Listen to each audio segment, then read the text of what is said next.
You have played Warhammer 3 for thousands of hours, but have you ever wondered who is the best melee champion in the game? Is it Skarsbrand? Is it Nakari? Is it Grand Hierophant Katep using the Casket of Souls? Well, you're in luck, because today we're gonna find out who is the best melee lord. Let's begin. Alright guys, welcome to the tournament, and I personally always wondered who is the best melee lord in the game. It's very hard to say because there are so many of them right now and they have very different abilities. And we're gonna allow abilities in this tournament. I'll explain a little bit later. But first let's talk about how we're gonna organize the whole tournament. So all the lords are gonna be separated into 10 groups of 10 lords. And they're gonna play each other in each group. So out of each group, we're gonna select the top 6, and they're gonna qualify directly to the grand final. And the positions 7 and 8 from each group, they're gonna have a separate elimination tournament. And in that tournament, we're gonna select the top 4 lords that's gonna go through. And so in the final, the big final tournament, I guess, the big final tournament, we're gonna have 64 lords out of this 100, and they will compete in double elimination. And if you don't know what double elimination is, it's pretty much the standard format for most esports, so something that Dota 2 would use, for example, to find out the best player. So that is the format, and now let's explain how we select which lords are going to be in each. So in order to conduct this tournament, we needed to separate the lords into 10 equal groups, and the way I did that was I made up an ELO ranking for them that you can see in the G column, and all the lords have been assigned the ELO ranking.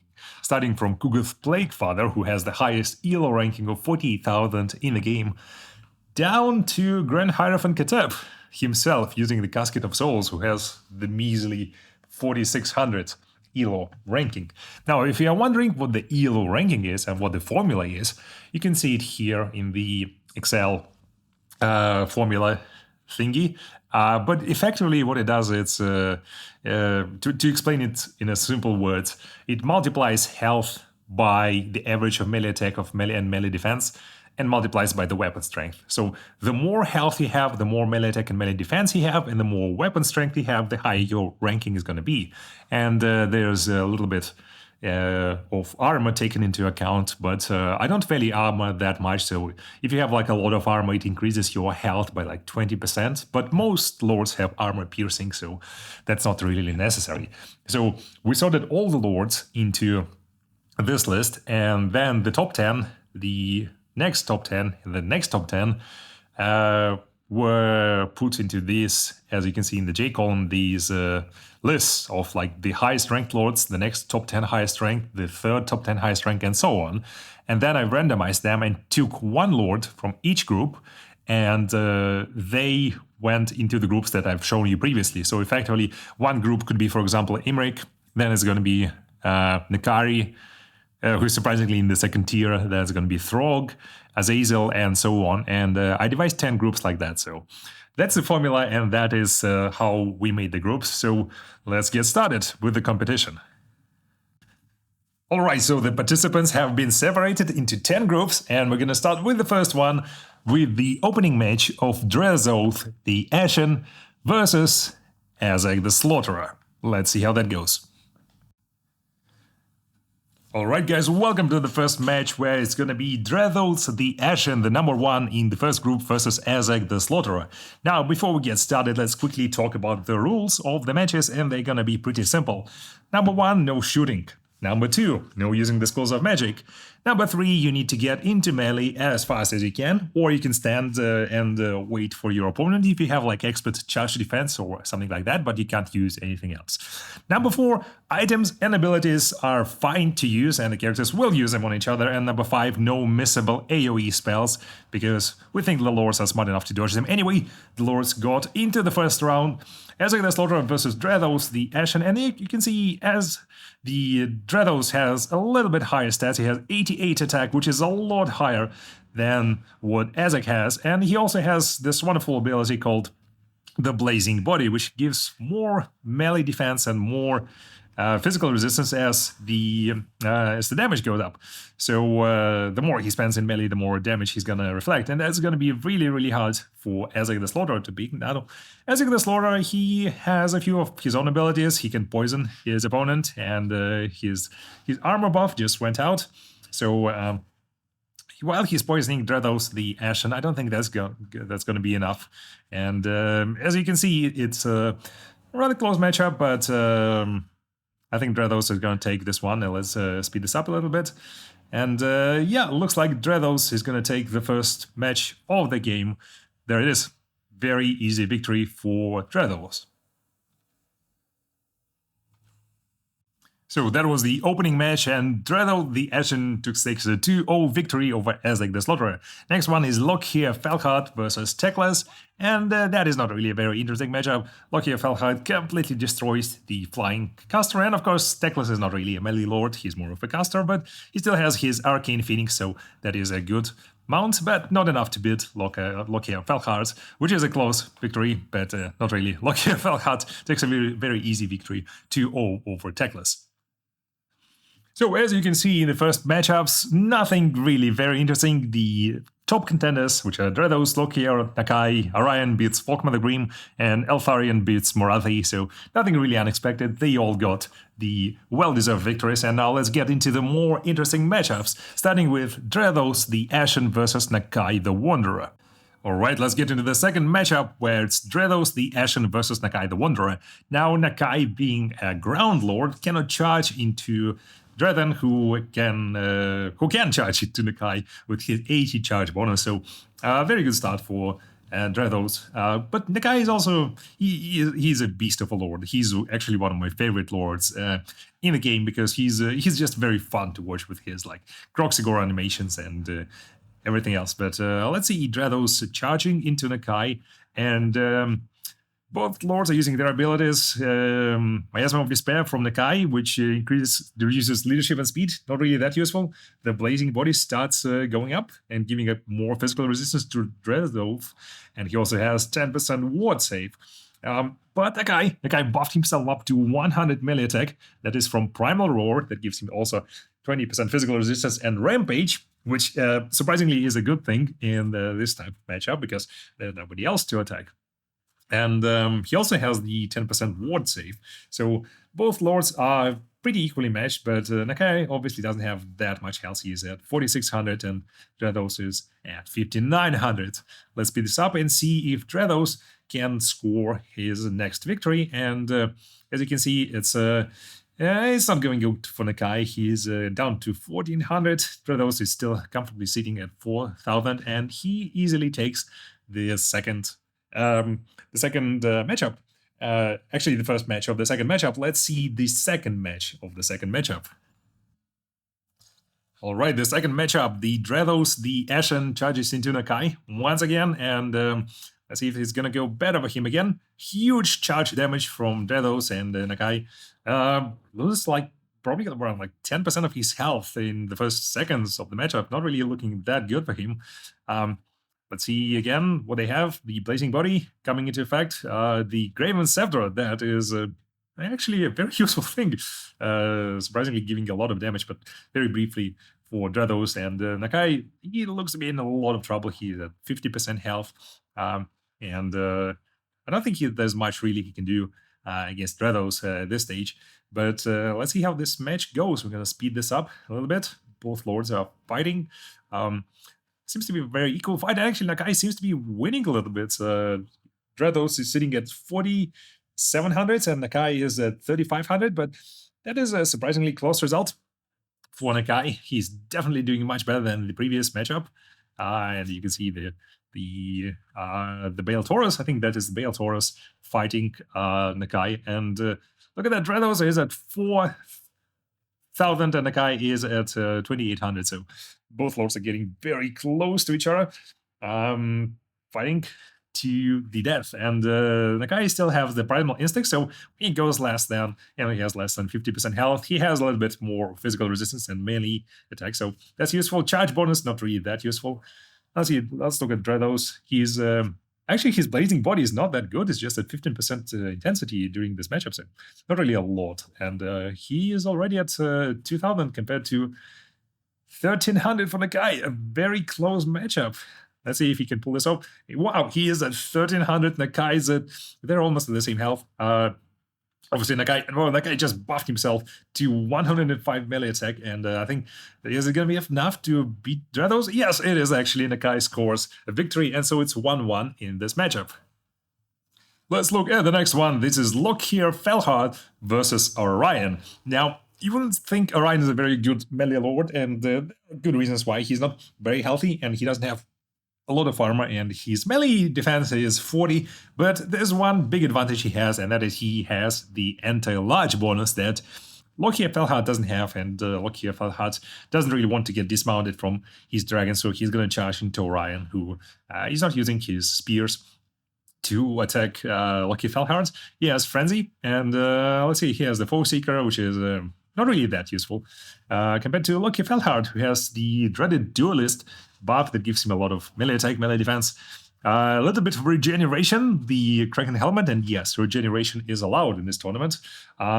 He also has the Deadly Onslaught, which gives him more base weapon damage and armor piercing damage, so not looking that good for Orion. Orion is down to approximately half health, and Lockheer Felhard is still at 7,800 and doing more damage to Orion. So let's speed this up and see if Orion can pull this off. And actually, he's pulling this off. Lockheer Felhard seems to be at 6,000 health, 5,600. He cannot hit Orion for some reason, and Orion is doing more and more damage to Lockheer Felhard.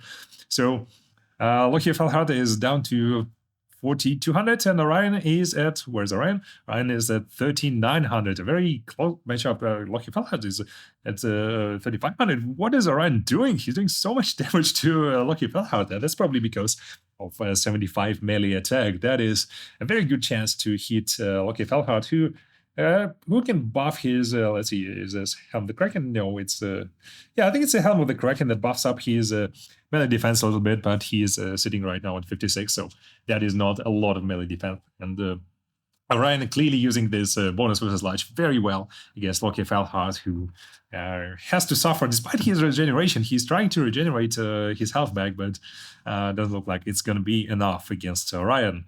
And let's speed this up a little bit. And Lockheer Felhard is at 600 health. Orion is probably scoring this victory. Yeah, a victory for Orion.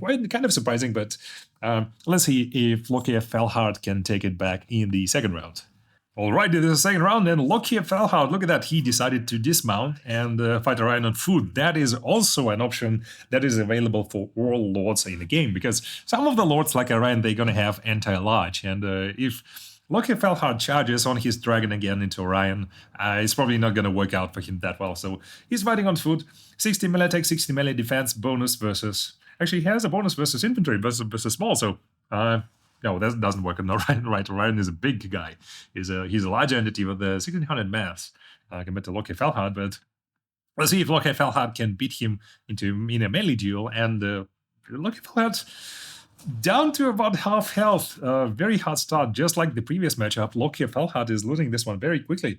The Helm of the Kraken obviously helping him a little bit, but I think it's a percentage health regeneration. So Lockheer Felhard has less health this time and is regenerating slowly, but he has the Deadly Onslaught and he has the bonus versus infantry that Orion doesn't have.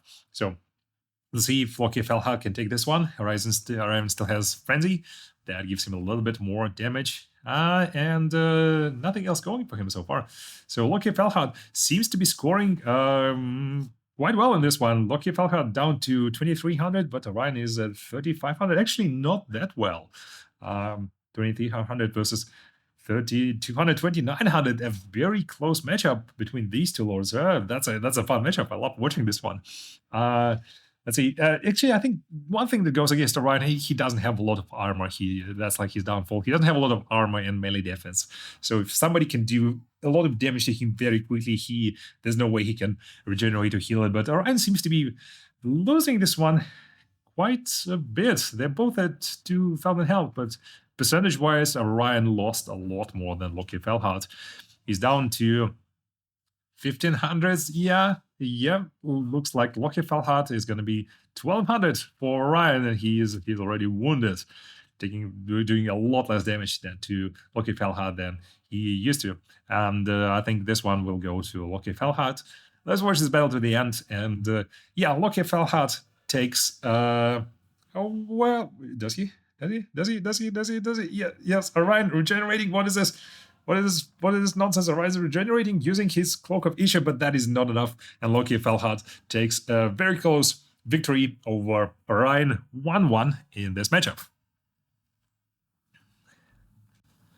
Let's look at another of the matches. That is Azek the Slaughterer versus Orion the Grim, using his Griffin mounts. Orion doesn't really hunt for Azek the Slaughterer. He wants from the punch, but let's see if he can beat Azek the Slaughterer. Azek the Slaughterer has poison damage, but Altharion is just, I think he's just a much stronger lord, because he has armor piercing damage plus 25, physical resist plus 40% for 30 seconds. The Fang Sword of Altharion, that is very nice artifact, and Azek the Slaughterer seems to be already down to almost half health. Why is that? Well, that's because Altharion the Grim also has magical attacks, actually, so not really useful against Azek, but still a good thing. And if he has 40% physical resistance, yeah, there's no way Azek is going to beat this one.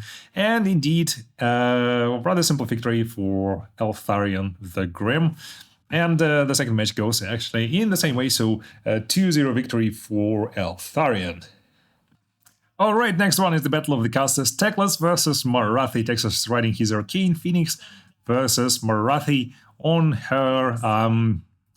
Is that like a... I think that's a nightmare or something like that, like a flying nightmare, but it's a... that is not really a worthy matchup for Teclis. Arcane Phoenix turns out to be much stronger than what Marathi has, and Teclis scores surprisingly easy 1-0 and then 2-0 over Marathi, so not really a challenge for our caster.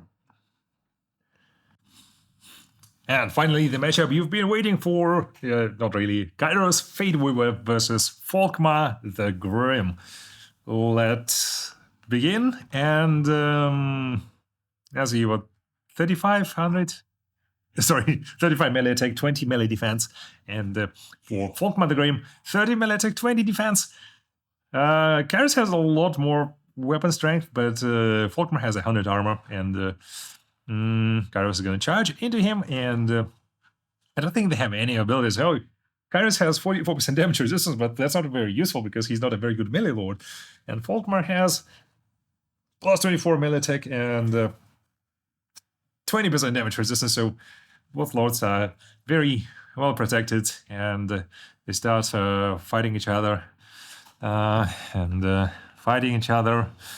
It's they use their abilities to resist more damage with their 20 melee attack and 30 melee defense, or 0. Volkmar the Green goes to 50, but there's they're still resisting their damage, and fortunately Kairos is not regenerating his barrier, otherwise he would just probably die from this matchup. It's already 5 minutes and there's nothing happening in this matchup. Kairos is slowly starting to die, and Volkmar regenerates a little bit of his health. So he's actually regenerating all the time, so Kairos starting to lose the ground at 7 minutes and 10 seconds, probably one of the longest matchups we had and we're going to have in this tournament. He tries to hit Volkmar, doesn't work, and Volkmar, let's see if he's going to try to hit Kairos, because I'm pretty sure that's also not going to work. It also doesn't work, and they keep on fighting and fighting and fighting. Why am I doing this? Come on, Kairos, die, please. Okay, there we go. Volkmar the Green scores one of the longest and one of the most boring victories over Kairos, and I'm not going to show you the second match. It's 2-0 for Volkmar. You don't deserve to see that. So here are the standings in Group 1 after the first day. Altharion the Grim is the only one who has 2 victories and is leading the group, and then Dredos, Loki Felhard, Nakai the Wanderer are fighting for the second place. All have 1 victory and 1 loss. And then it's Orion and Teclis and Volkmar the Grim, who managed to beat Kairos Fateweaver, but I don't think he's going to win any of the other matchups. And Azek the Slaughterer, Kairos, Fateweaver, and Marathi. I think Azek is underperforming a little bit with his rather horrible performance, -4 points in the first day. That is not a good result, but Let's see if he can win any of the matches in the next day. We're going to have some wonderful matchups. Eltharion the Green versus Drados the Ashen. I have no idea where this one is going to go. Probably Eltharion, I think. Then it's going to be Loki Felhard versus Nakai the Wanderer. I'm betting on Loki Felhard. I think he's going to take this one. Marathi versus Kairos the Fate Weaver. Probably Marathi. And then Orion likely will beat Teclis because he has that anti-large bonus, and Teclis is one lord that doesn't want to get off his mount. And the final one is Ethical Slaughterer versus Folkmar the Grim. Ezek is probably gonna score his first victory and climb a little bit in the group, but overall a very interesting group. And let's go into the second one. Alright guys, let's have a look at the second group where the participants are Alistair the White Lion, Thorgrim Grudgebearer, Malice Darkblade, who is surprisingly to third place. He was really hard to give an ELO ranking from because he can obviously transform into Zarkan. So I decided to just multiply his health by 2. So he's in the third tier of the rankings. Lewin Linker and Karl Franz representing the humanity, I guess, in this matchup. Thoric Ironbrow, Skarsnik, Trash Craventail, Alariel, and then Oxyotl, who's gonna have to fight in melee, despite probably him wanting to never ever do that. Alright, let's get into the matches. Alright, let's start with the second group and the first matchup. That is Alistair the White Lion versus Thoric Ironbrow. And you wouldn't think Alistair the White Lion is a very good lord, and I would completely agree with you with that. But he has one big advantage. He has the Star Dragon, who gives him very good stats. That is almost 500 weapon piercing damage, 64 melee attack, 50 melee defense, and almost 10,000 health. Compared to Thoric Ironbrow, has 6,600 health. Pretty respectable melee attack, melee defense, and 400 melee strength. And obviously, he cannot charge into the Star Dragon, so Thoric Ironbrow is kind of disadvantaged in the matchup. Alistair White Lion charges into him, and Thoric loses almost 10% of his health. Let's see if he can use something. He can use the Rune of Doom for more melee attack, and he gets a little bit more armor, but I don't think it's going to be good enough against Alistair, who has Heroic Blow, Heroic Killing Blow, that gives him more weapon damage and armor piercing damage. And I think Alistair just has, yeah, look at that, he has like much higher stats, pretty much everything apart from armor for Thoric Ironbrow. And unfortunately for Thoric, I don't think that matchup is going to be very good for him. Thoric is still fighting kind of well against Alistair, but not really. He's just, Alistair cannot hit him for some reason, but Alistair is also not taking that much damage. He's 5,500, and Thoric Ironbrow loses at almost 1,000 health. So Thoric Ironbrow loses the first matchup to Alistair, and Alistair also takes the second matchup, so it's a 2-0 victory for Alistair. Let's look at the next one. That is Thorgrim Grudgebearer versus Skarsnik. Belagar is away, so Thorgrim is going to have to bear his grudge against Skarsnik. And let's see how this matchup goes. Let's look at the competitors. Thorgrim Grudgebearer has 125 armor, amazing melee attack and melee defense stats, and 500 weapon strength. Obviously, not a lot of armor piercing, but these are very respectable stats. And Skarsnik, actually, let's click on Thorgrim Grudgebearer and look at Skarsnik. Skarsnik is doing much worse in pretty much all departments. Less health, less armor, actually almost twice as little armor. Less melee attack, less melee defense.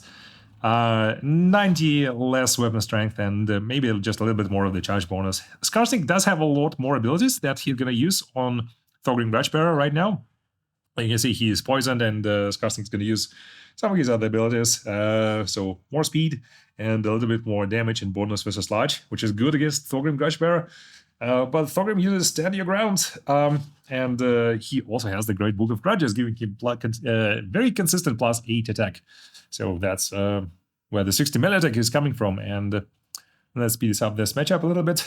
Yeah, the problem with Skarsnik, he just doesn't have very good stats. He can do a little bit of damage, and he poisons Thorgrim Grudgebearer, but Thorgrim Grudgebearer is still at 4,700, 4,400, compared to Skarsnik, who is not actually taking that much damage. They're very close right now, 3,100, 2,500, 3,100, 2,100. Skarsnik, but yeah, I don't think Skarsnik is just, he doesn't really have enough to beat Thorgrim Grudgebearer. He's not really very good against so much armor, and Skarsnik loses the matchup against Thorgrim Grudgebearer, and the second one goes the same way. Thorgrim Grudgebearer takes a 2-0 victory over Skarsnik. In the other matchups, in Group 2, Malice Darkblade scores a very confident 2-0 victory over Trash Craventail. Lewin Linkor and Lariel the Radiant, obviously not a competition. Lariel is not a fighter. And finally, Karl Franz beats Oxyotl 2-0. So let's go into the second round and watch the more interesting matchups. And the first one of the second matchups is a very interesting matchups. Alistair, the White Lion versus Malice Darkblade. And obviously Malice has his transformation that he's going to use. So I decided he's going to use it when his leadership goes into the red zone. So that's going to be the point where Malice clicks it and transforms into Zarkian. Also, the White Lion charges into Malice Darkblade, but he is at almost 1,000 weapon damage. Look at that, with the Deadly Onslaught and Warp Sword of Kane. That gives him a little bit of healing and damage resistance. And obviously Malice is healing. He has buffs to himself, and he hasn't even transformed yet. So let's watch the first matchup. Also, the White Lion trying to do more damage to Malice, but Malice hasn't even transformed yet, and he is at, percentage-wise, I would say he's probably at like 80% health, and Alistair is around 40% health. It's not really going well for Alistair. And Alistair doesn't have that many active abilities that he can use. He can use the Heroic Blow, but Malice obviously has also the Deadly Onslaught and the Blood Price, and that's like 20% damage resistance, more damage, and 5% for ward save. And yeah, Malice is just a beast of a lord without the transformation. So let's continue this matchup and see if Alistair can beat him. And no, Malice takes the victory in the first round. And let's see if maybe Alistair can beat him in the second round. Alright, this is the second round between Alistair and Malice Darkblade, and this is one interesting thing that you can do in battle is when Alistair the White Lion charges into Malice Darkblade, Malice can activate his defensive ability that gives him ward save at the very same time. So if he times it well, he can negate a lot of damage, and that's what the lords in this tournament are going to be trying to do. They're going to be trying to use their abilities smartly. So Malice is going to try. He doesn't quite do it this time. So you can see I turned on the Blood Price, but I turned it a little bit too late, and Malice is almost at half health after a very powerful charge from Alistair the White Lion. So let's continue this battle and see if Malice can win this one. And actually, Malice, he's regenerating, but he's not really doing that good. He's at 1300, and he transforms into Zarkian. He was in the red zone for leadership. So Alistair, the White Lion, is fighting Malice Darkblade in the form of Zarkian right now, and that is a very, very, very hard form to fight. He has Frenzy and the Warp Stone Kane, obviously, and he still does a lot of damage. He has 82 melee attacks, so Alistair the White Lion will need to dodge a lot of attacks if he's to win this battle. And Malice Darkblade, they're both very close. So he is... so this time Alistair is at 871 weapon strength, very close to what Malice Darkblade has when he uses his version of the Heroic Healing Blow. But Malice Darkblade, he is healing up, and he still has Frenzy because he has a lot of leadership. He is also unbreakable, so his leadership doesn't go down, and he has pretty much permanent Frenzy. In this matchup, he uses the Bloodstorm, which gives him more damage resistance, and Alistair the White Lion is both the same amount of health. So 1300 versus 1300. A very close matchup between our two contestants. But Alistair White Lion, he misses. Oh no, he's at 1000, he's 600, and he'll lose the matchup. So Alistair the White Lion goes down. Malice the Darkblade scores a very confident 2.0. Well, not a very confident, but a very good victory over Alistair the White Lion.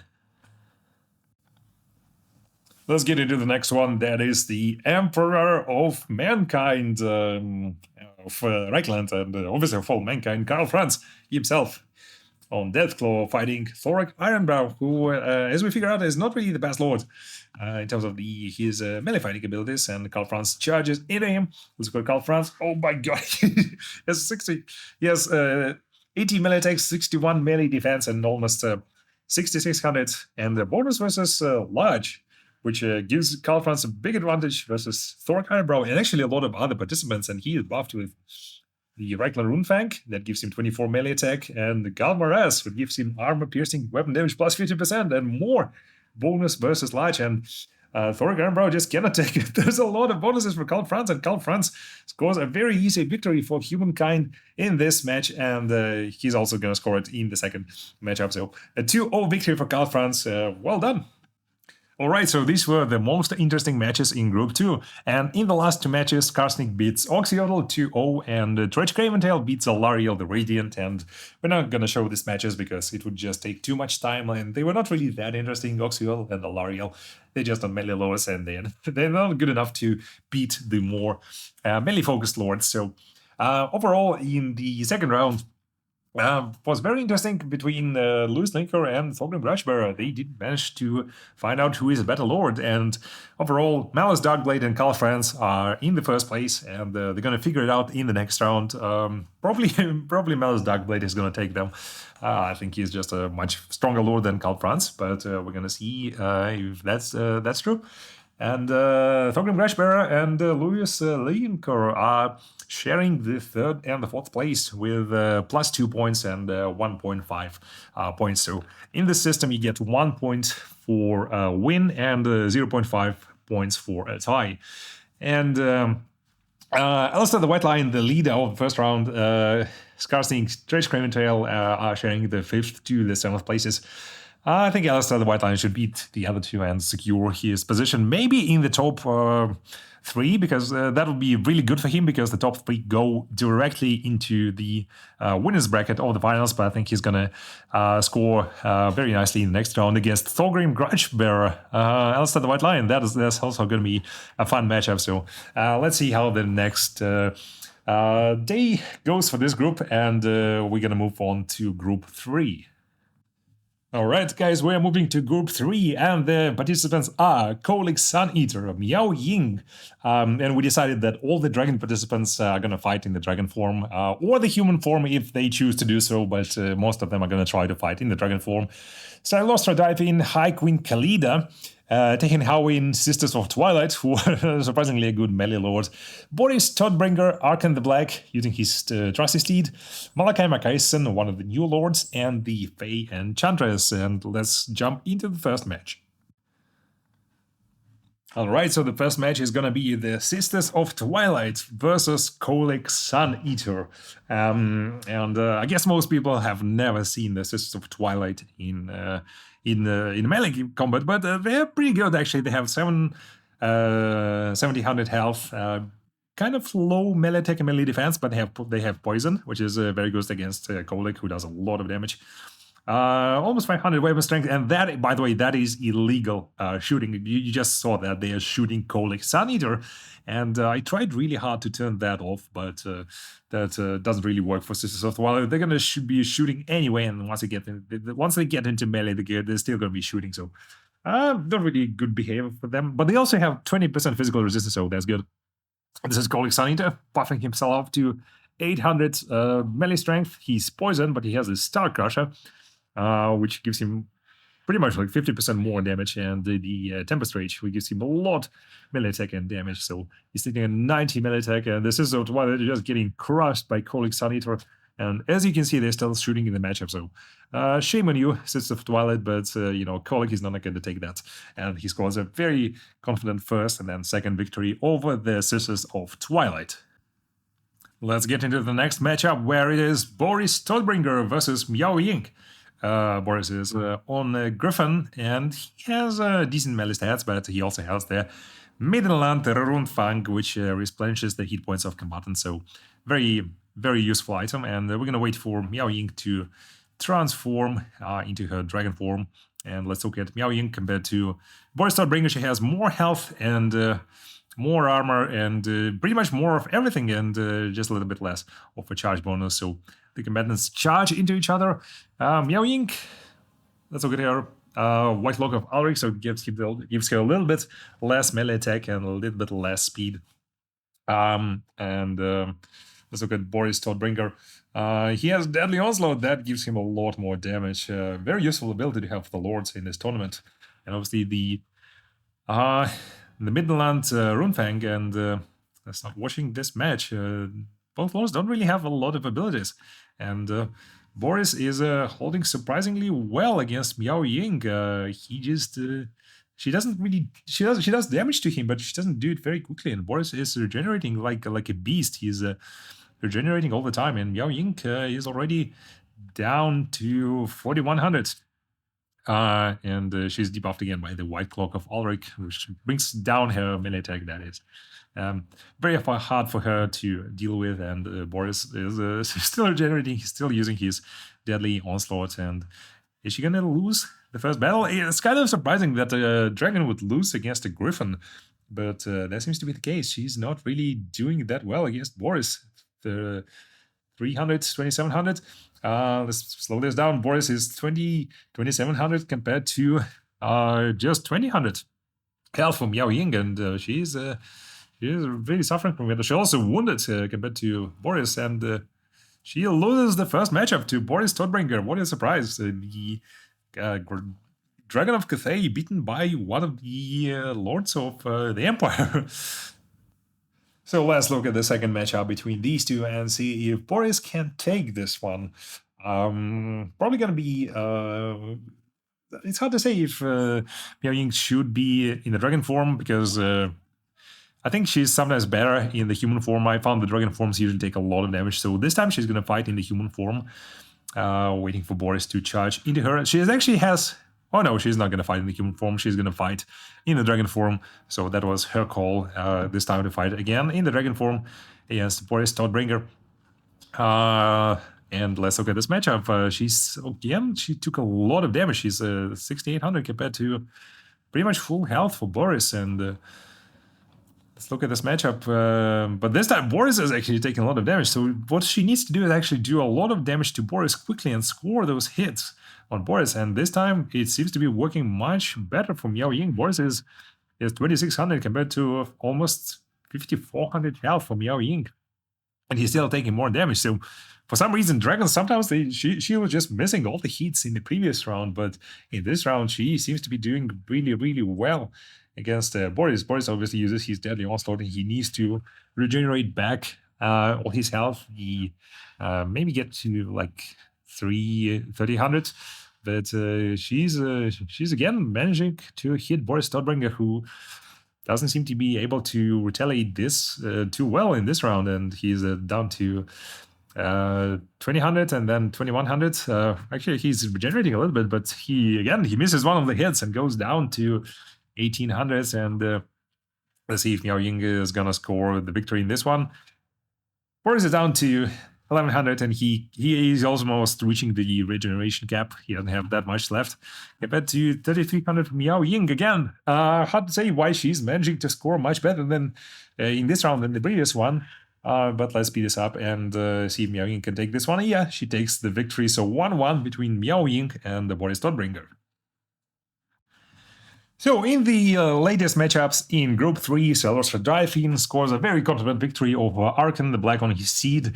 Haikun Khalida obviously beats Malakaisen, who is not a melee lord, he is an engineer. And Tehen Howin beats the Fey Enchantress in a very confident matchup. So nothing really interesting to see in those matchups, but let's jump into the next ones. So the first matchup in the second round is Holik Sun Eater versus Kai Queen Khalida. You haven't seen Kai Queen Khalida, and she's using her Necro Serpent mount. It says she's a duelist for some reason, but she's not really that good. She has the poison, but I don't think that's going to be enough to stop Holik Sun Eater from completely destroying her in this matchup. So let's see. Maybe she can hold up her own against him, but Kai Queen Khalida is down to 5400. She poisons Holik Sun Eater for a while, but I don't think poison is going to be sufficient to stop the onslaught of damage that he's doing. So Kai Queen Khalida is down to 3900 in this matchup. Already, let's speed this up a little bit. Holik Sun Eater taking some damage, but he still has the Star Crusher and the Tempest Rage. And Haikun Khalid is down to 1700. She can't do anything against Holik Sun Eater. And again, I'm not sure why the game says she's a duelist. She's not. She is really not. And she has the basic of Asaf that gives her more armor-piercing missile damage, more base missile damage. Okay, that's for the allies, but she's also buffed by it, but I'm not sure why she has it. Kolik Sanita scores a very easy victory, and he's gonna score the victory in the second match. So 2-0 for Kolik Sanita, and he's gonna be one of the leaders of this group. Let's look at one of the more interesting matchups in this group. That is gonna be Salostra Diaphin versus Tehenhawin. Two lords who really like to ride giant beasts into battle and compete with each other. Let's look at them in detail. That is Salostra Diaphin riding the Leviathan. She has 150 armor, which is a lot and almost 10,000 health. Very mediocre melee attack, melee defense, 52 melee attack, 54 melee defense.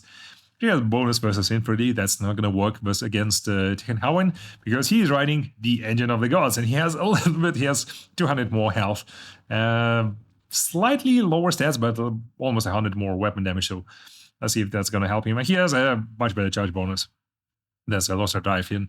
Now, Salostra Diaphin, she has 10% physical resistance, so I think in her regular form she's almost completely ethereal, so she has like 75% physical resistance or something like that, but in this form she just has 10%. She's poisoned by Tehenhawin, and let's look at him. He has so many abilities. He has Frenzy, Potent Warning, that is 5% ward save, and Blade of the Serpent's Tongue, which gives him poison over Salostra Diaphin. That is minus 15% base weapon damage and armor piercing damage, so she's down to 340 compared to 528 for Tehenhawin, and he also has Friendly.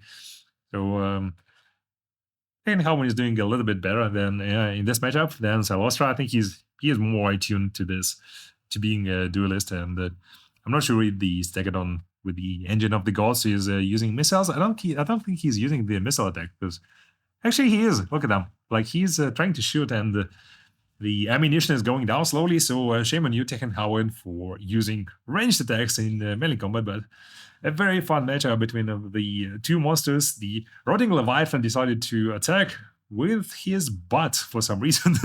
The Stegadon, it's a very interesting way of fighting. He's fighting with his butt and hitting the Stegadon on his head, and Stegadon is trying to ram the butt of the Rotting Leviathan, but I'm not an expert on giant monsters, so maybe that it is how they fight. I'm pretty sure there was one of the dinosaurs that actually used to fight that way. Just really funny to see it in the game. But what is not funny for Salostra Diaphin is she's down to 4,600 compared to 6,900 for Tehenhawin. I don't think she's doing that well, and you need to remember also that she is of the Vampire Coast, so if her leadership goes down, she will crumble, like Tehenhawin, who may survive it for maybe a little bit of a longer time. But yeah, she doesn't look like she's a matchup for Tehenhawin, especially with this this very weird fighting tactic. I'm not sure if that's working well for her. 3,100 versus 5,500, and let's speed this up a little bit because it's a very long matchup, but I think she's going to go down. Yeah, and she goes down in the first and also in the second match. So very confident victory for Tehenhawin 2-0 over Salostra Diaphin. Let's look at the next matchup, and that is going to be the Sisters of Twilight versus Miao Ying. The battle of the dragon versus a human who can transform into a dragon. Or actually it's a battle of two dragons, because Miao Ying is actually a dragon, just in human form. So let's wait for her to get into her dragon form, and the combatants are going to charge into each other. Again, shame on the Sisters of Twilight for shooting in battle, but if you compare the combatants, you can see they are surprisingly close. Sisters of Twilight have 1,000 less health, but and a little bit less melee attack, melee defense. Almost the same, and the weapon strength is also almost the same. So the battle begins. Down to 5,600 for Sisters of Twilight. Yao Ying, she has solid armor. That, I think, is going to help Sisters of Twilight to see the amount of armor piercing damage they have. They have almost full armor piercing damage, so it doesn't really matter for them. And let's speed the matchup a little bit, and you can see there are missiles actually, like the missiles, the Sisters of Twilight is shooting. They're homing missiles, so they fly past Miao Ying and then they fly back into her. Look at that! Like the missile flies around, and then it goes back, and the missile is it's a homing missile. It's not like a magical missile. It just hits Miao Ying, flying around her. So yeah, just 21st century technology on the surface of the Sisters of Twilight, who are winning this battle. They're down to 3,800, but Miao Ying is not really doing that well for some reason. I'm not sure. She seems to be a very strong combatant with a very good amount of armor and melee attack and melee defense, and she also has magical damage. And let's look at the amount of armor piercing. Almost all damage is armor piercing, but for some reason she's not doing that well. And let's speed up this matchup, and let's see if she can maybe recover a little bit, but no, it doesn't look like she's minus 55 leadership, and she goes down. Victory for Sisters of Twilight in melee combat. What a surprise. Let's look at the second matchup between the combatants Miao Ying versus Sisters of Twilight. In melee mode, the lords are gonna be... she's gonna be fighting on foot actually this time. Again, it's... maybe it's a good decision for Miao Ying because her dragon form doesn't seem to be really that effective. And she gets into the battle with the Sisters of Twilight. She's down to 700 health, and the Sisters of Twilight are slowly starting to feel the damage that they're taking. Again, Miao Ying, she is a little bit worse in the human form than in the dragon form because she doesn't have, obviously, as much weapon strength. Most of her damage is not armor piercing.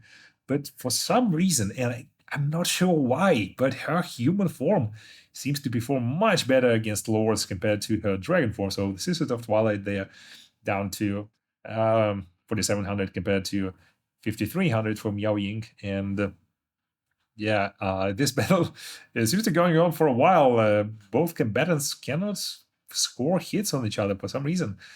So I'm speeding this up. Let's speed this up even more because there's nothing really happening. Oh, yeah. Miao Ying scores a few hits on the Sisters of Twilight, and they seem to be... now she's leading in the battle, and again, I'm not sure why she's doing so well in her human form. Maybe because the large monsters somehow cannot hit her very tiny hitbox or something like that, but even though she has less armor-piercing damage, she is performing much better, and in this matchup, Miao Ying is actually... if we speed this up, Miao Ying eventually is gonna... yes, she's gonna take the victory over the Sisters of Twilight 1-1. And the human form Miao Ying, for some reasons, it fights much better than the dragon form. So 1-1, and well done, Sisters of Twilight. What a surprising result. And one of the final matchups that I'm going to show you in Group 3 is Malachi Makaisen versus the Fey Enchantress. Two of the lords that probably never want to never go into melee battle ever, but let's compare them. So that's the Fey Enchantress, and Malachi Makaisen has a little bit more health. He has 0 armor, by the way, because he's a Slayer engineer, so that sucks for him. But he has almost 100 more melee attack than compared to the Fey Enchantress. So the combatants charge each other. The Fey Enchantress takes a lot of damage from Malachi. She has the only buff, which is the Blessing of the Lady, which is good, but again, if you look at her, she has only 200 base weapon damage and 100 armor piercing. Again, it doesn't really matter for Malachi.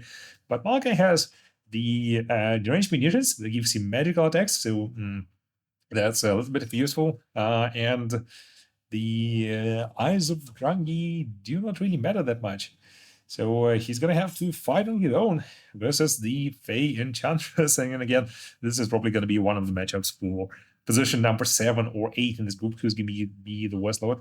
So 2,700 versus 2,600 between Malachi and the Fey Enchantress. The Fey Enchantress also has the Favor of the Fey, which gives you a plus 40 melee attack. A very nice buff. But Malachi just does more damage overall, I think, and... he also is he? Yes, he is unbreakable. He's unbreakable because he's a Slayer, so he's not gonna rout and give up just because he has low health. And that is obviously a very good call from Malachi Makaisen. They're both down to 1,600 versus 750, but 750 is very low, and the Fey Enchantress falls to Malachi Makaisen, the Dwarf Engineer, and she's also going to lose the second round. So Malachi takes a 2.0 victory, probably in the battle for the last place in the group. And yeah. So these are the results from Group 3. Boris Todbringer beats completely Archon the Black. Archon the Black is not really very good in melee, despite him having a lot of armor. He doesn't really have anything else going on.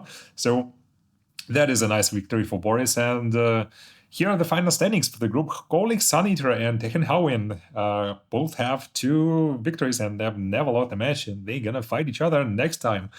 It's going to be interesting to watch, but I'm guessing Kolik Suneater is going to take that one. He's just one beast of a lord and much more powerful than the other ones. Finn Chapman is going to fight Archon the Black, and I think Archon is finally going to get his first victory. He doesn't have any so far. Then we have a lot of people competing for all the other places. Boris Todbringer is going to fight High Queen Khalida. And Miao Ying is probably one of the weirdest competitors in the whole tournament, because her human form seems to be much better than her dragon one. And she's the only lord so far that has 2 draws. And she's going to be having a fight with Salostra Diaphine. So maybe the dragon form will help her in that matchup, or maybe she'll go human. It's hard to say. I'm gonna start with her dragon form and then see how that goes. But yeah, Miao Ying hopefully is gonna make in the top tiers, because I think High Queen Khalida, she's not really that good. She's not really that much of a duelist, despite what the game says. So I'm gonna root for Miao Ying to maybe get the 4th place in the group. But overall, a very fun group, and we'll see what happens next. Let us look at the group 4 participants, and that's gonna be Imrik, Malekith, Grom Brindle, Azazel, Luther Harkon, Isabella von Karstein riding Nightmare, Gorok, Draca, Marcus Wolfhard, and Heinrich Kemmler. And I think the only one surprising is Gorok. He wasn't placed very high in this group. And I think that's because he's a very good fighter, but he has more defensive mechanisms, and he doesn't have a lot of health. So that's one of the reasons he's not ranked that highly. Anyway, let's get started with the matches. So let's look at the opener for Group 4, and that's going to be Imrik versus Isabella von Karstein. Imrik is obviously going to ride his mighty dragon, and I do apologize because I forgot the name of the dragon, and it doesn't say here. But Imrik, yeah, he's probably one of the strongest lords in the game. He has 74 melee attack, almost 600 melee damage, 90 armor. So compared to him, Isabella almost has twice as little health, minus 24 melee attack compared to Imrik, and minus 100 damage. And she also doesn't have armor piercing, so that is a problem for her, because Imrik is pretty well armored. So let's watch this matchup as Imrik charges into Isabella. And let's see. Wow, my god, Jesus. That's almost... Jesus Christ, oh my god, that's like almost a third of her health gone in the first seconds of the matchup. And yeah, it's not going well for Isabella. And he also has flaming attack, so that stops the regeneration. She has the hunger, which helps her regenerate, and she also has a few buffs. But he also has Lord of the Dragons, and he can throw on Isabella, and she is down to 110 melee attack and 41 melee defense, and that is very hard for her. That's very hard for her to do anything about it. She has the Blood Chalice of Bathory, which gives her a little bit of regeneration. She's almost back to full health, but let's speed up this matchup. And as you can see, Imrik is not really taking any damage in this matchup. He's just too tanky for Isabella, and yeah, he's down to 8,900 out of 9,500, so almost no damage for Imrik, and he's scoring all the hits on Isabella, and she cannot do anything despite her regeneration. He just scores a very confident victory without taking almost any damage in this matchup, and Isabella also healing back, but she almost, if you look at that, she healed back to her healing cap, and then Imrik is still at 8,700 health. He's still doing a lot of damage to Isabella, who doesn't have many chances in this matchup. And I think if we just speed up, she's going to lose the first and the second matchup to Imrik. A very confident victory for Imrik. Let's look at another one of the interesting matchups in this group, and that's going to be Gorok versus Malekith Darkblade. Was he Darkblade? No, he's not Darkblade, right? So because it's Malus Darkblade, and so it's going to be just Gorok versus Malekith. Malekith obviously is on his dragon. He has... let's look at what he has. Spell resistance doesn't really matter, and he has He has a dragon and a very nice amount of health, but I don't think he has any health regeneration. And he has a nice amount of base weapon damage and armor piercing damage. And Gorok, he has 100 armor, and if you look at the stats, they're not really that good compared to what Malka has. He has 15% physical resistance, which is very good. And then you're gonna see the buffs that Gorok has once he gets into the battle. He's up to 160 armor, 85 melee attack, and 675 weapon strength, 85 melee attack, 84 melee defense. And Malkis cannot really do much against Gorok. In this state, Gorok is just a buffing machine. He has plus 60 armor, expert charge defense, which he used against Malkiev. Mace of Ulumak, that gives him a lot more damage. Rogue of Itza, that's 40% physical resistance, and as you can see, he buffed himself up so much that Malkith cannot really do much about it.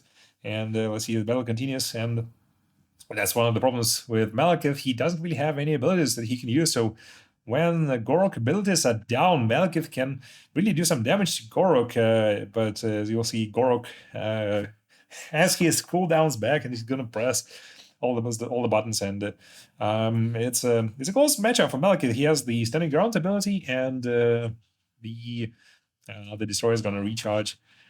But yeah, it's not a very easy matchup for Malekith. Let's see if the destroyer does anything. Yeah, there's the destroyer, and that's just less spell resistance, which doesn't really matter for Malekith. So Malekith's down is 3,700, Gorok is 2,200. Actually, Gorok is losing surprisingly, despite his buffs. They're still very close. It's a very close matchup. Malekith is not regenerating, so he charges through Gorok. Very bold maneuver, and like both are trying to reposition to continue the fight. Gorok is down to 1,800. And I don't remember if he has any healing when he goes down to low health, but Malekith is at 2,800 compared to Gorok. Malekith doesn't have any ways to heal. That's one of his downfalls, I think, compared to many other lords that have dragons and other mounts, for example, like Boris Todbringer that we have previously seen. So Malekith down to 2,800. Gorok is at 800 health, and but Gorok is buffing himself up again with 40% physical resistance and cold-blooded and primal instinct. So he's in a very good position. He has to the death, which when his hit points go below 50%, gives him plus 8 melee attack. So very close matchup. Gorok is at 800, and Malekith is at 2,000. But percentage-wise, they're almost at the same level, and Malekith goes down to 1,800. Gorok is still holding on for his dear life at his very low level, and yeah, that's to the death might be his savior in this matchup. He's down to 500, but Malekith is at still at 1,800. He's down to 1,500. Very close matchup between these two. I expected Gorok to be able to beat Malekith very easily, but it's a very interesting matchup between these two. And obviously, Gorok is putting one hell of a fight, considering he's a foot melee lord and he has a lot less health than Malekith. So 1,300 versus 500 health for Gorok. Malekith is down to 1,000 health. Gorok is still sitting at 500, and his leadership is just knowing that he's not going down. He's not surrendering. He wins this matchup. What a wonderful performance from Gorok. 1-0 for Gorok against Malekith. So let's look at the second match between Gorok and Malekith. Malekith charges into Gorok, and again, Gorok buffs himself up, and I'm going to speed up the first part of the match because it's just pretty much Malekith trying to do anything against Gorok while he's buffed is not a possibility. And as you can see in the second matchup, Malekith took a lot more damage from Gorok for some reason, and Gorok still has his Rokavitsa. He has the Cold-Blooded, which doesn't really help that much, but Rokavitsa is definitely a very nice ability, plus 40% physical resistance, and that is on top of the 15% that he has, so that's like 55% physical resistance. And let's speed this matchup. I think it's going to be a much closer, less close matchup. And yeah, as you can see, Malekith, for some reason, cannot just do enough damage to Gorok in the second matchup. It's not even close for him. He's down to 2,000. Yeah, Malekith loses this second matchup, and Gorok takes a very confident victory over Malekith, 2-0 for Gorok. Let's look at the other matchups. Grombrindle scores a 2-0 victory over Draika. Draika is not really that good against more armored opponents, who Grombrindle is. Azazel scores a 2-0 victory over Marcus Wolfhard, and Luther Harken beats Heinrich Kemmler in a duel. Obviously, Heinrich Kemmler cannot summon Krell. And let's go into the second round. All right, let's start with the first matchup, and that's going to be Imrik versus Azazel. Azazel is a very good melee fighter, but he has one big weakness, and that is that he doesn't have much armor. I think, let's look at that matchup, and he has 5 armor. That's very little compared to Imrik. So if you compare them, all the stats are very similar. Obviously, Azazel has far less health. It's just 6,400, but the armor, I think is going to be the big difference, because yes, while he has Imrik has mostly all armor piercing damage, and Azazel has a lot of armor piercing damage, but let's see if that's going to be enough to beat Imrik. So Imrik he's going to be affected by the dominating aura, so that's gonna let's find this one. I think it's no, I can't see. So well, I don't think that's going to matter, because Imrik is doing far more damage to Azazel, who is attacked by Flammable. That doesn't really work on him, and but there's another problem. He's just taking too much damage from Imrik. He can hold a candle to the mighty Star Dragon that Imrik is riding on, and yeah, it looks like that Azazel is gonna go down in the first rounds. And let's see if the second match is gonna bring him any luck.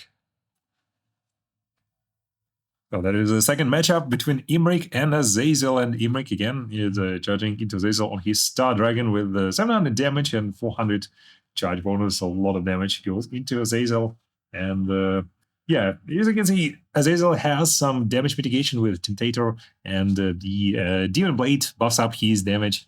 But yeah, he's debuffed by a lot of the dragons. That's minus 40 melee attack. That's a lot, actually.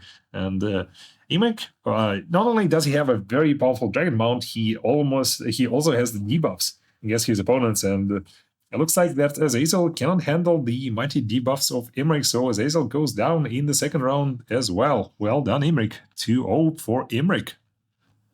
Let's look at another one of the matches from Group 2, and this is going to be Luther Harken versus Grombrindle, the White Dwarf.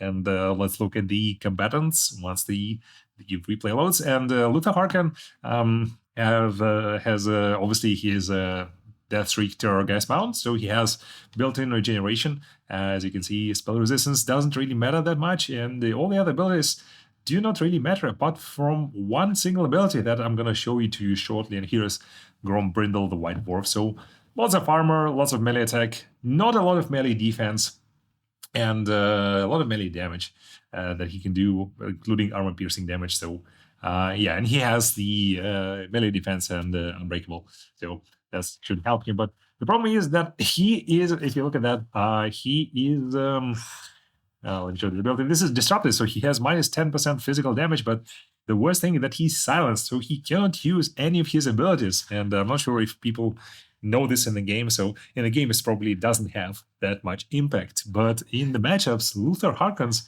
silences all his opponents, and they cannot use any of their abilities.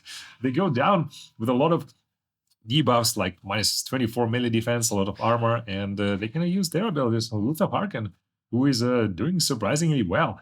If you look at him, he has only 44 melee attack and 42 melee defense. That is not a lot, but he's regenerating, and he just stops his opponent from doing any damage to him. And let's speed up this matchup. And it seems like Grombrindle, even though he's unbreakable, he has a lot of melee attack, he just cannot score a hit on Luther Harken.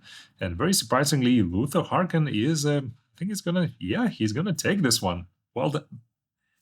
So we're going to give Grombrindle a second chance to come back at Luther Harken, and maybe he can do something. So this time, because we know Luther Harken is going to silence him, I'm going to activate the abilities on Grombrindle a little bit earlier, and see maybe that's going to help against Luther Harken. Luther Harken charges into Grombrindle.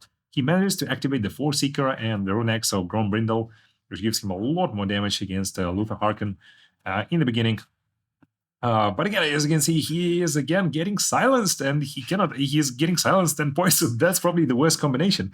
So Luther Harkin, while he's not a very good lord, he debuffs his opponents so much that it seems like they cannot really do much against him. And let's speed up this matchup and see if the same thing is going to repeat. And it looks like, yes, Grombrindle just cannot use any of his abilities. He's getting constantly poisoned and silenced, and he has a very hard time against Luther Harkin, who scores a very confident 2-0 victory. Well done, Luther Harkin.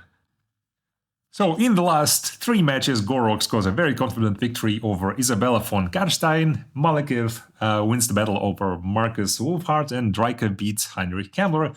So the 3 matches go as expected, and here are the final standings. We have 3 combatants that have all victories, and that is Imrik, Luther Harkin, a very surprising entry on the list. I didn't expect him to be performing that well, and Gorok all have 3 victories. And then Grombrindle, Malekith, Azazel, and Dryka are tied for the 4th place, and it's going to be very interesting to watch who of them are going to get the very desired 4th, 5th, and 6th places, because they still give you the direct access to the final tournament. And then finally, Isabella, Marcus Wolfhard, and Heinrich Kammler are in the last places, and I think Isabella is going to win the matches between them, and she's going to go into the elimination tournament for the players who take the 7th and the 8th place. But overall, yeah, well done, Luther Harkin. A very surprising performance, and he's going to be fighting Imrik next time. So we'll see if his debuffing abilities are going to be enough to stop the mighty Imrik on his dragon. And finally, the last group for this day, this is Group 5, which has Tamurkhan, the Maggot Lord, Grimgon Ironhide himself, Taurox, Sigval the Magnificent, Village the Cursling, who is probably more known to you as a caster, but he's a surprisingly good melee combatant. Ungrim Iron Fist representing the Slayers of the Dwarfs, Crone Helibron on her Manticore mount, Kezra, Kalithanar, and Balthazar Galt. So let's get started with the matches in this group. Starting with the first matchup, this is going to be Tamurkhan against Ungrim Iron Fist. The Slayer King of the Dwarves against the very new and one of the most powerful lords in the game right now, I would say. That is Tamurkhan, the Maggot Lord. As you can see, he's obviously on his Toad Dragon mount, so he has a huge amount of health, one of the largest health pools in the whole game. Very nice melee attack with poison, but not a lot of melee defense and not a lot of armor, so that might be his downfall. He also has a infantry bonus, which does apply to Ungrim. He's a small entity, and Ungrim, if you look at him, he has a lot of armor, lots of melee attack and melee defense, and he can also buff himself up with Foeseek and Deadly Onslaught. And let's see the battle against the combatants. Tamurkhan also has the Nurgled Favorite Son, which gives him a lot of melee defense and damage resistance, and the Black Cleaver, which gives him a lot of attack that goes up to 800. And let's speed this matchup a little bit. And as you can see, Ungrim has a bit problem. He's doing damage to Tamurkhan, but the problem is that Tamurkhan is just doing the damage quicker, and he has a far larger health pool, so he's down to 6100. But Ungrim Iron Fist is he's also poisoned. That's one of his problems. He also has the Rotting Host, which decreases his damage a little bit, but that is the big problem. He cannot just do that much damage, seemingly, to Tamurkhan, the Maggot Lord. So 5700 versus 2000 already for Ungrim Iron Fist. Not looking too well for the Slay King. And he is unbreakable, but I don't think that's going to be enough for him to secure victory over Tamurkhan, the Maggot Lord. And again, as you can see, he's doing a lot of damage, but the problem is he's taking the damage just quicker, and he doesn't have a large enough health pool to mitigate all the damage. So 3800 versus 1600. Very nice amount of damage that he's doing, 3400 down for Tamurkhan, the Maggot Lord. But again, he's using the full secret, but he's down to 1200 damage. That is 1200 health. That is a lot of damage down to him, and he's down to 900. And that's another good thing about Tamurkhan, that he charges his opponents. He knocks them down a lot, actually. So it's very hard for Ungrim Iron Fist to get back into the fight. And as you can see, he's down to 600 health. Yes, Tamurkhan. 1600 versus 300, so a lot of damage done by both sides. A very quick and a very fun match. But I think that's not the final charge. So Tamarkan misses actually 2 times. 600 versus 300. It's a very close matchup, and Angrim may actually look at that 100 versus 70, and he scores the last hit. He spits on the Slayer King right there, and the Slayer King goes down in a very close fight, but well played, both combatants, and nice victory for Tamarkan. Let's jump into let me try this again. Let's jump into the second match between the Tamarkan and Angrim Iron Fist and see if Angrim can perform better this time. So again, they're gonna charge into each other. I think charging is better just because standing on the same place. I don't think he has expert charge defense. Yeah, he has charge defense versus large, but I think it's just charging is better again. Angry Marif is bumping himself up to 1000 strength, and he has bonus versus large, so he's doing a lot of damage to Tamarkan, but Tamarkan is also doing a lot of damage. They're just damaging each other, and this time Angrim is not so lucky, so Tamarkan is down to 1800 health, and Angrim goes already to 2100. And then 1700, and yeah, it's just a very tough matchup for him. He just doesn't have enough health to outlast most of his opponents. Well, maybe he does with the other opponents, but he doesn't have enough health to outlast Tamarkan, the Maggot Lord. And we're gonna speed up the matchup. He goes to 4000 health, 3600, but that's probably not gonna be enough for Angrim, and he loses the second matchup. Could have taken the first one, but this one is a clear victory for Tamarkan, the Maggot Lord. So in the other matches, on the first round, Taurox is going to score a very clear victory over Kazrak, the buddy from the Beastman tribe, actually from a different tribe, but Taurox is clearly the better Beastman. Sigval the Magnificent wins a very easy victory over Alithanar, who again is an archer, not really a melee combatant, and Vilch the Cursling beats the crap out of Balthazar Galt on his Pegasus, who again wants to fly away from his Pegasus and not fight other opponents. So let's get into the second round. Let's go into the second round of this group, where it's going to be Tamarkan versus Taurox, the Brass Bull.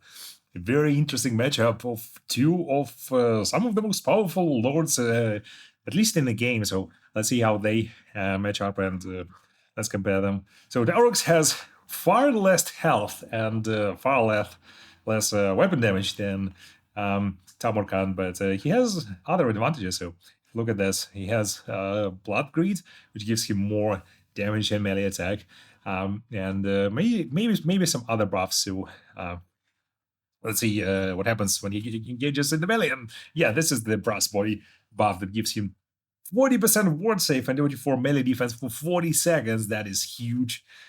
He also got poisoned, but he also has Slaughter Skull that gives him +8 melee attack. Yeah, Taurox, despite having less health and not so high stats as Tamarkan, is actually very, very powerful melee lord, but he's also getting knocked down by the Toad Dragon because obviously the let's look at the mass. Yeah, the mass is almost over 9,000 for Tamarkan, the Maggot Lord, on the Toad Dragon, and Taurox is almost twice as light as Tamarkan, the Maggot Lord. So let's see how this matchup goes, and so far it looks like a very close matchup between the lords. Let's speed this up a little bit as they fight each other, and looks like, yeah, it's very hard to say who's winning. They're almost at the same level, both of them.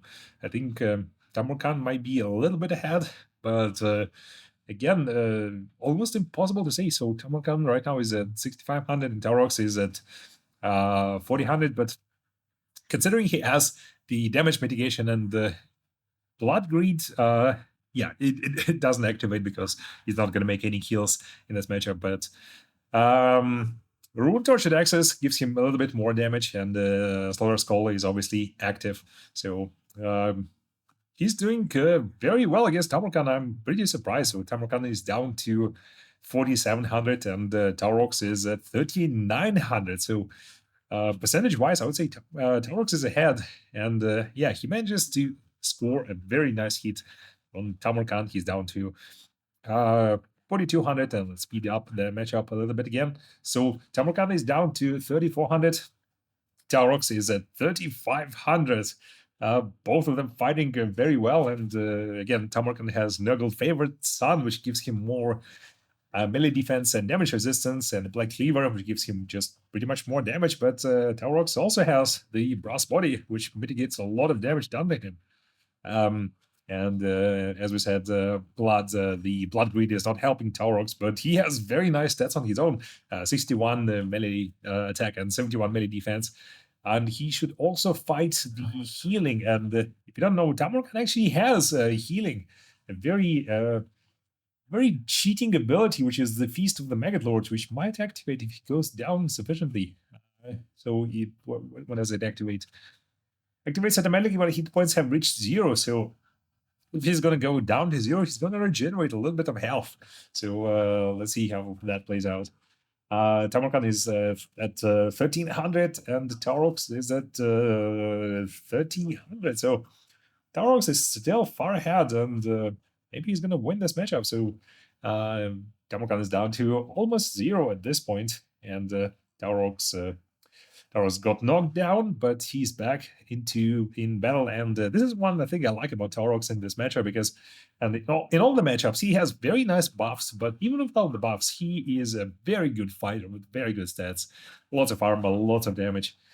Not a lot of health, but he needs to knock down Tamarkan. And yeah, Tamarkan goes down to 0 and then heals up to 1,000 health. Taurox is down to 600.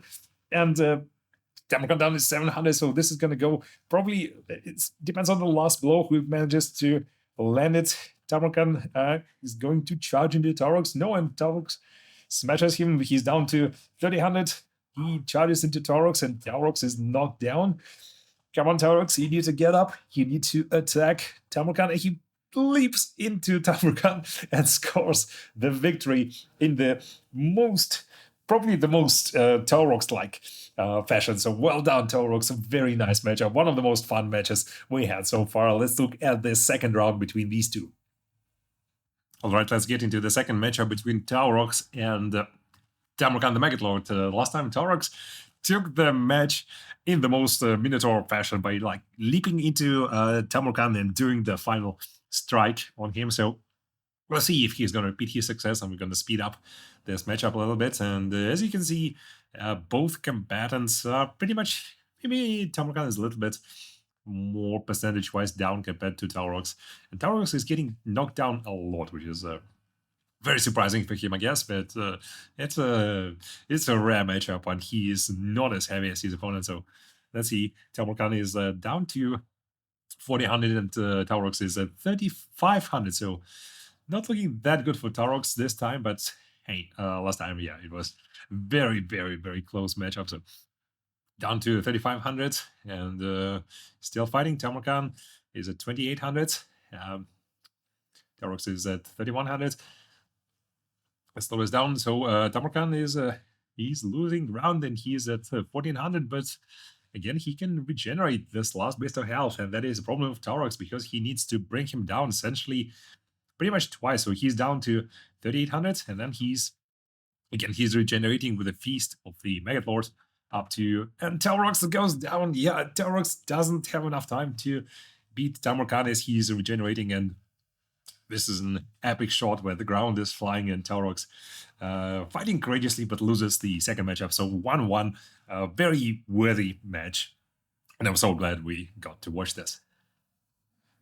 Let's jump into the next match, and this is going to be Grimgor Ironhide versus Sigvald the Magnificent. Not quite what we had in the end times. I think it was Sigvald versus Krell, and then he was killed by Throg. But again, everybody knows that the end times are heresy, so we're not considering that. Both try to each other. Sigvald, he has a lot of health, lots of armor. Actually, he doesn't have a lot of health, sorry. He has 49. Actually, yeah, he has like 5,000 health, and he's getting debuffed by Grimgor so much. He has the Silver Slash, which gives him more damage, and he has Slippery, but he is I don't think he is really a match for Grimgor. And let's look at Sigvald. He does a lot of weapon strength, but there's not a lot of armor piercing damage. He's just regular damage, and Grimgor has a lot of armor. So let's speed this matchup a little bit. And Grimgor, yeah, he has best of the best which also gives him 10% ward save. And yeah, Grimgor doesn't really have any problems with Sigvald. So Sigvald goes down in a very unspectacular fashion. And the second matchup is going to go the same way. So 2-0 for Grimgor, who is going to be one of the leaders in this group. So in the last 3 matches in this group, Village the Curseling loses to Angrim Iron Fist, who gets a very, very needed victory after losing to Tamurkhan. Kron Helebron beats Balthazar Gelt, and Kazrak wins against Lithanar. So here are the final standings, and as you can see, Grimgor Ironhide is the only one in this group who managed to get 4 points and win all the matches. And Tamurkhan goes next with 1 victory and 1 draw, and the same thing is with Talrogs.